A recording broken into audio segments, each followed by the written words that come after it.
Shopping করতে গেলে যা যা হয়।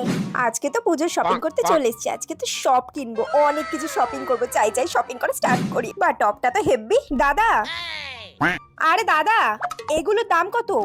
আমাকে দেখে কি দোকানদার মনে হচ্ছে? ও ইনি তো দোকানদার না। সরি দাদা, বুঝতে পারিনি। দূর, আমি যে কি করে ফেলি না, সত্যি পাগল আমি একটা। আমি তো ধরলাম, আপনি কেন ধরছেন? আরে আমি তো তোমার আগে ধরলাম, এ কি? ছাড়ুন, আপনি ছাড়ুন। আরে কে ভাই, পাগল নাকি? এই এই, আপনারা দুজন কি করছেন বলুন তো? রাখুন রাখুন জামাটা ওখানে। ধুর, পাগল। যাও, ক্রপ টপটা তো হেভি, এটা নিয়ে নি। না থাক, মা দেখলে তো খুব মারবে। এইসব ছোট ছোট জামা কাপড় দেখলে মা খুব মারবে। থাক, রেখে দি, দরকার নেই নেওয়ার।